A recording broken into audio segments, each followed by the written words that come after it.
Hi guys, ನಾವೆಲ್ಲರೂ ಇವತ್ತು ಬ್ಯಾಂಗ್ಳೂರಲ್ಲಿ ಚಿಕ್ಕಪೇಟೆ ಇದೆಯಲ್ಲ, ಅಲ್ಲಿ ಶಾಪಿಂಗ್ ಮಾಡೋಣ ಅಂತ ಹೋಗ್ತಾ ಇದ್ದೀವಿ. ಅಲ್ಲಿ ಸ್ವಲ್ಪ ಚೀಪಾಗಿ ಕಡಿಮೆ ರೇಟಲ್ಲೆಲ್ಲ ಸಿಗುತ್ತಂತೆ. ಸೊ ಅದೆಲ್ಲ ನಿಜಾನಾ ಅಂತ ನೋಡೋಕ್ಕೆ ಹೋಗ್ತಾ ಇದ್ದೀನಿ. ಕೆಲವರು ಯೂಟ್ಯೂಬ್ ಚಾನಲಲ್ಲಿ ಅಲ್ಲಿ ಚಿಕ್ಕಪೇಟೆಯಲ್ಲಿ ಅಷ್ಟು ಕಮ್ಮಿಗೆ ಸಿಗುತ್ತೆ, ಇಷ್ಟು ಕಮ್ಮಿಗೆ ಸಿಗುತ್ತೆ ಅಂತ ಹೇಳ್ತಾರಲ್ಲ, ಅದನ್ನು ನೋಡುವ ಅಂತ ನಾನು ಹುಡ್ಕೊಂಡು ಹೋಗ್ತಾ ಇದ್ದೀನಿ ಅಡ್ರೆಸ್ಗೆಲ್ಲ. ಒಬ್ಬರು ಯೂಟ್ಯೂಬರ್ ಜೆ ಆರ್ಟ್ ಅಂತ ಶಾಪಲ್ಲಿ ಅತಿ ಕಮ್ಮಿಗೆ ಸಿಗ್ತಾ ಇದೆ. 10 ರುಪೀಸಿಂದ ಸ್ಟಾರ್ಟ್ ಆಗ್ತಿದೆ, ಮತ್ತು 50 ರುಪೀಸಿಂದ ನೆಕ್ಲೆಸ್ ಎಲ್ಲ ಸಿಗುತ್ತೆ, ಸಿಂಗಲ್ ಪೀಸ್ ಕೂಡ ಕೊಡ್ತಾರೆ. ಆನ್ಲೈನ್ ಶಾಪಿಂಗ್ ಮಾತ್ರ 5000 ಮಾಡ್ಬೋದು ಅಂತ ಹೇಳಿದರು. ನಾವು ನೋಡೋಣ ಅಂತ ಆ ಶಾಪ್ ಕಡೆ ಹೋಗ್ತಾ ಇದ್ದೀವಿ. ಅದು ನೋಡಿದರೆ 4th ಫ್ಲೋರ್, ಅದು ನಡ್ಕೊಂಡು ಹೋದ್ವಿ ನಾವು.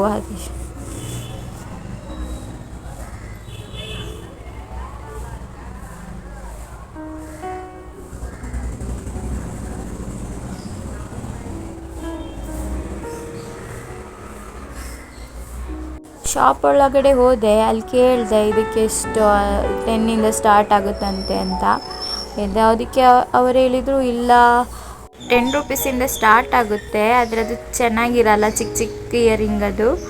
ಅವರು ಕೊಡೋದಿಲ್ಲ ಅಂತೆ, ಅವರು ಸಿಂಗಲ್ ಪೀಸ್ ಎಲ್ಲ. ಅವರಿಗೆ ಒಂದು 500ಕ್ಕಿಂತ ಜಾಸ್ತಿ ಪರ್ಚೇಸ್ ಮಾಡಬೇಕು, ಇಲ್ಲಾಂದರೆ 5000 ಪರ್ಚೇಸ್ ಮಾಡಬೇಕು. ಸಿಂಗಲ್ ಪೀಸ್ ಕೊಡೋದಿಲ್ಲ ಅವರು. ಮತ್ತು ವಿಡಿಯೋ ಕೂಡ ಮಾಡಲಿಕ್ಕೆ ಅವ್ರು ಬಿಡಲಿಲ್ಲ. ಸೊ ಅಲ್ಲಿಂದ ನಾವು ಬೇರೆ ಕಡೆ ಹೋದ್ವಿ. ನಮಗೇನೇನು ಬೇಕು ಅಂತ ನಾವು ನೋಡ್ತಾ ಇದ್ವಿ. ಮತ್ತು 100 ರುಪೀಸಿಗೆ 5 ಪ್ಯಾಂಟ್ ಸಿಕ್ತು ಮಕ್ಕಳದು, ಚೆನ್ನಾಗಿದೆ ಅದೆಲ್ಲ. ಅಲ್ಲಿಂದ ನೋಡಿದರೆ ತುಂಬ ಜನ, ತುಂಬ ರಶ್ಶಲ್ಲಿ ಸ್ವಲ್ಪ ಹೋಗೋದಕ್ಕೆಲ್ಲ ಸ್ವಲ್ಪ ಕಷ್ಟ ಆಯಿತು. ಇಷ್ಟು ಜನ ಇರ್ತಾರೆ ಅಂತ ನಾನು ಅಂದ್ಕೊಂಡಿರಲಿಲ್ಲ. ಡ್ರೆಸ್ ಎಲ್ಲ ಚೆನ್ನಾಗಿತ್ತು, 300 ಎಲ್ಲ ಇದ್ದೆ. ಪ್ಯಾಂಟ್ ಎಲ್ಲ 100 ರುಪೀಸ್ ಎಲ್ಲ ಇತ್ತು. ಯಾವ್ದು ತೊಗೊಳ್ಳೋದು ಯಾವ್ದು ಬಿಡೋದು ಒಂದು ಗೊತ್ತಾಗ್ತಾ ಇರಲಿಲ್ಲ.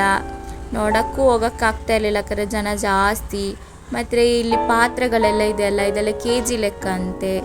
KG ನೆಟ್ಟೆ ಡ್ರೆಸ್ಸು KG ಲೆಕ್ಕದಲ್ಲೇ ಕೊಡೋದು ಇವರೆಲ್ಲ. ಇದೆಲ್ಲ 250. 5 ರೂಪಾಯಿ 10 ರೂಪಾಯಿ ಅಂತ ಅಂದ್ಕೊಂಡು ಹೋಗಬೇಡಿ, 5000 ಇಟ್ಕೊಂಡು ಹೋಗಿ. ನನಗೆ ಜಾಸ್ತಿ ತೊಗೊಳಕ್ಕಾಗಲಿಲ್ಲ. Okay, thank you for watching.